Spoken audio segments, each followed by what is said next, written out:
Chapter 40. Eddie. Wow mommy. Asar pa ni Raven kaya mas lalong sumama ang mukha ni Hestia. Hinampas ni Hestia si Raven kaya mas lalong natawa ito. I hate you. Grabe ka makapalo. Parang hindi kita papanagutan kapag nabuntis ka. Ani pa ni Raven na ikinapulan naman ng pisngi ni Hestia. Aba, malay ko ba, saka sinabi ko naman sayo. Ikaw naman kasi bakit mo ipinutok sa loob? Inis niya pang sabi kaya naman ay niyakap siya ni Raven. Huwag ka nang magalit, nawala din sa isipan ko, aniya pa bago hinimas ang balikat ni Hestia. Ganito na lang, Tara alis tayo. Let's buy Plan B. Plan B. Tanong ni Hestia na tila hindi alam kung ano ang sinabi nito. Tumanggaw si Raven at inalalayan na itayo si Hestia. After pill, just to make sure you won't get pregnant. Bili tayo sa drugstore. Come on. Samahan mo ako, para mainom mo agad after kong bumili.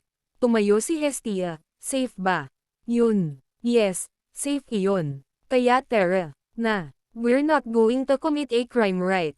Tanong niya pa dahil natatakot kung anong klaseng pill iyon. Of course not, pinisil ni Raven ang pisngi ni Hestia.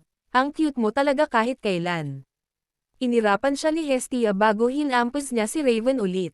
Inakbayan naman siya nito habang papunta sila sa sasakyan. Pinagbuksan pa siya nito ng pinto pagkatapos ay inalalayan pa upo. Sunod ay lakad takbo ito na.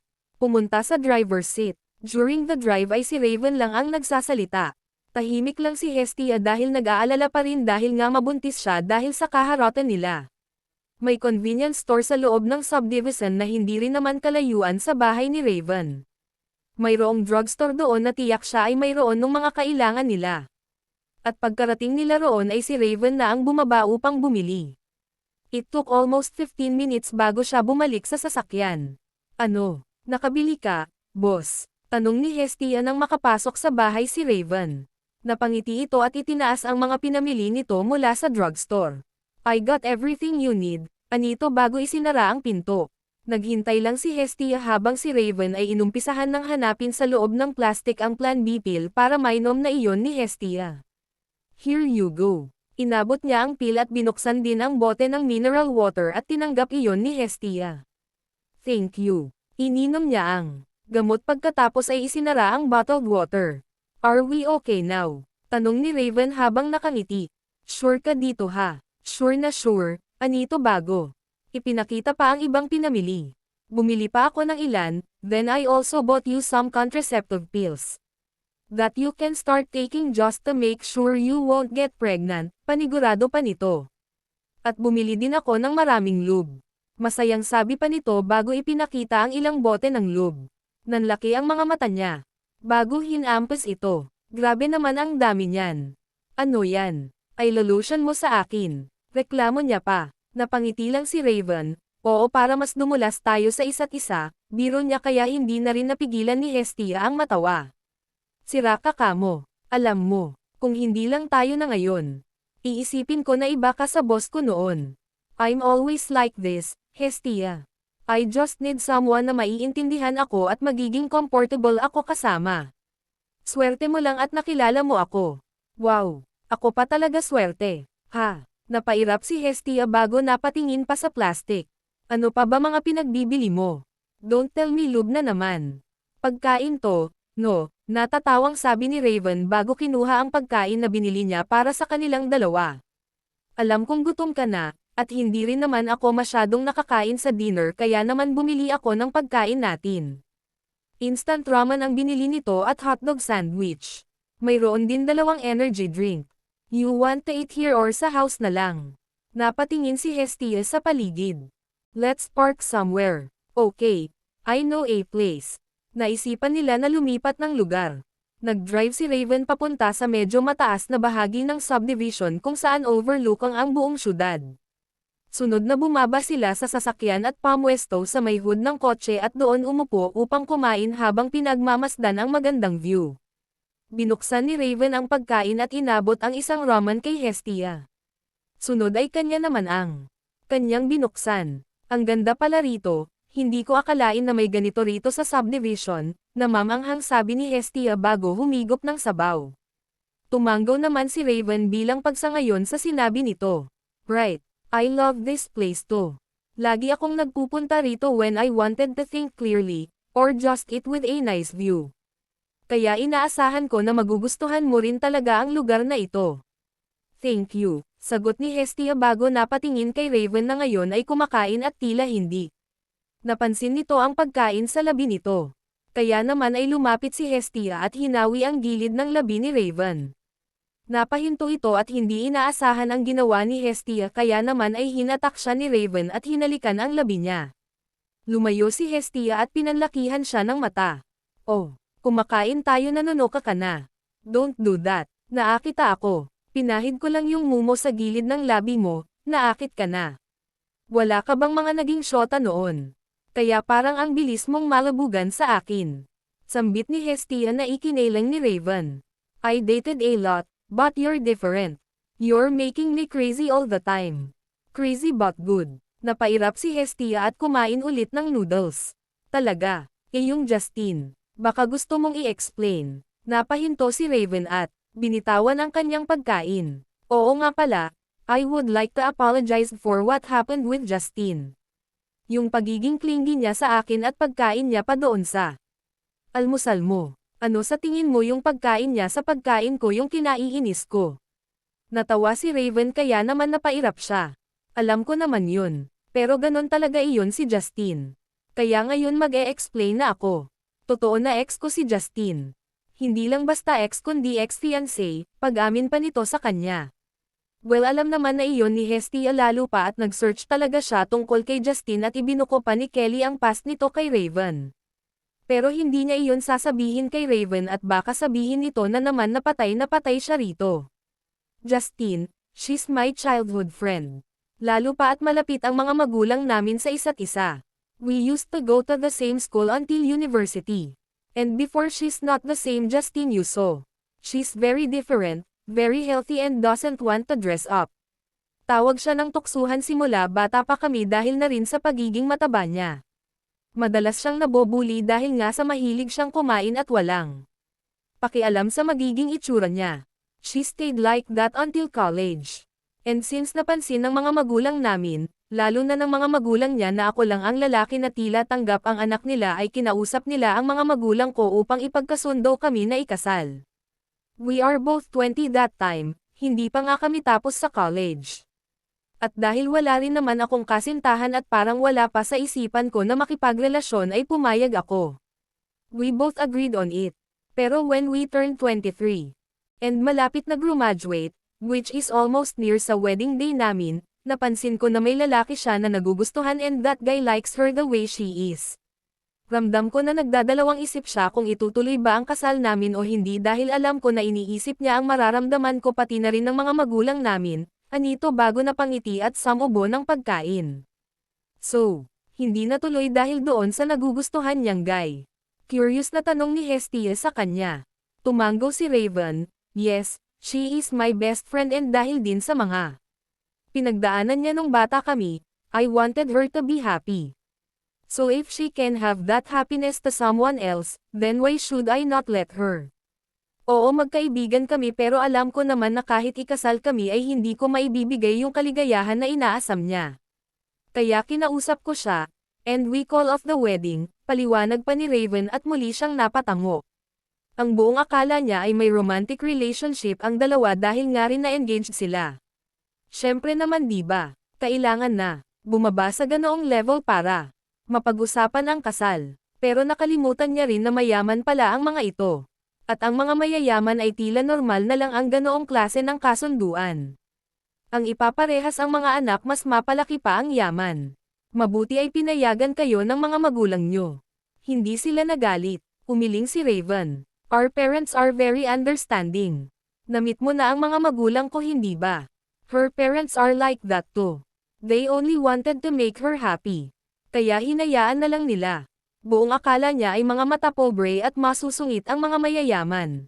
Siguro may ilan, pero hindi naman pala lahat. Hindi automatic na ganoon ang sitwasyon, hindi kagaya ng mga nababasa at napapanood niya sa telebisyon. Kaya naman kahit papaano, si Hestia ay umaasa. Umaasa na kapag naungkat na ang relasyon nila ni Raven ay magawa rin siyang tanggapin ng mga ito kapag sinabi nila na magkasintahan sila. Hindi niya kasi alam kung sakali na mas lumalim itong relasyon nila at balang araw ay palayuan siya ay baka hindi niya nakayanin na layuan ito. Yung lalaki na pinili niya. Ikinasal na sila. Umiling si Raven. Nope, not yet, but they're engaged. Hinihintay lang na tapusin ng lalaki yung kanyang pag-aaral sa medicine. Which is next year, so next year na rin ikakasal si Justin. Kaya rin siya umattend sa board meeting kanina dahil magiging busy na siya starting next month para sa planning ng kanyang kasal. Napangiti si Raven bago kinuha ang kanyang cellphone. I have a proof to you, na totoo ang sinasabi ko. Ipinakita nito ang ilang larawan noon ni Raven kasama ang isang babae. This is Justin, mga second year college kami niyan. And currently engaged ako sa kanya that time. Nanlaki ang kanyang mga mata dahil hindi niya nakilala ang babae kung hindi sinabi ni Raven na iyon si Justin. Malayong malayo kasi ito sa Justin na nakita niya kanina. Oo, bata pa sa larawan ang dalawa pero si Justin ay malayong malayo talaga, bukod sa malusog ito ay. Walang kulay ang buhok nito at hindi fashionista. Malayong malayo sa Justin na nakilala niya kanina. Si Justin yan. Gulat niyang sabi bago pinakatitigan ulit ang larawan. Malayo man pero ang mata ay pareho. Si Justin nga, ang laki ng ipinagbago niya. Ang sexy niya ngayon saka mas gumanda. So hindi ka na nagseselos ngayon? Sundot na tanong ni Raven habang nakangisi. Napasimangot si Hestia at napairap. Excuse me, hindi ako nagseselos sa kanya no. Natawa lang si Raven na tila hindi pinaniwalaan ang sinabi nito. Okay, sabi mo. Pero sana clear na tayo sa bandang iyan ha. Ayoko na may suman tayo ng loob or selosan na nagaganap. Napangiti si Hestia sa sinabi nito. Totoo naman na nagselos siya, hindi niya iyon napigilan lalo pa at ang dami naman talagang pagseselosan pagdating kay Raven. Lalo pa at grabe rin makalingkis ito kanina sa kanya. Pero hindi lang naman kay Justin, kasi sa totoo lang, maraming mga babae ang nakaaligid kay Raven, na tila naghihintay na lang ng pagkakataon sa kanya. Okay, pero hindi pa rin ako masaya sa paglangkis niya sa'yo kanina. Pero ayon, mabuti na lang din at nalinaw. Nawala naman palang romantic past kayong dalawa. Napapaisip kasi ako nung una kung sa kanya mo muna pinamalas yung mga the moves mo sa kama eh. Ayon sana, doon ako magseselos. Natawa si Raven at napailing.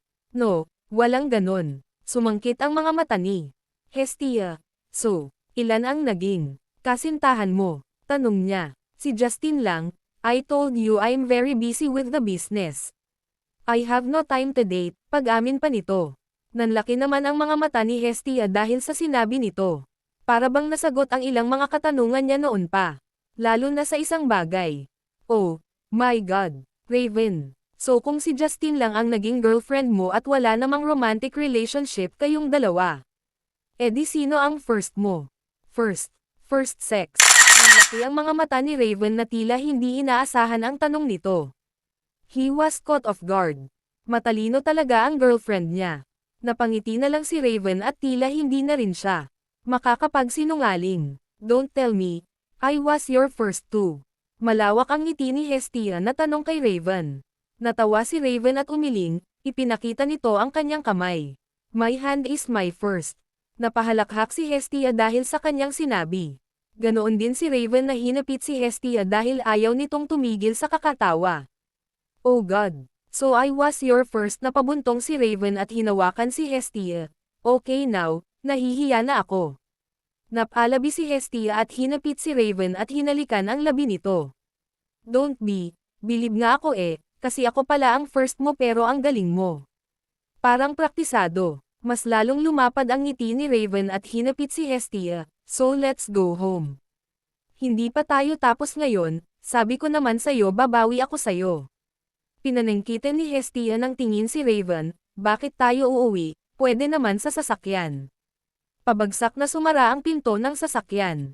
Sa loob ay nircline nila ang upuan nang maupo si Raven doon at pumaibabaw si Hestia sa kanya. Hinawakan ni Raven ang kanyang dibdib at pinasahe iyon, ngunit hindi nagtagal ay dam ako ang kanyang bibig sa U*G nito upang paligayahin pa ito ng todo. Parang may mga kuryente na simulang mabuhay sa mga katawan nila.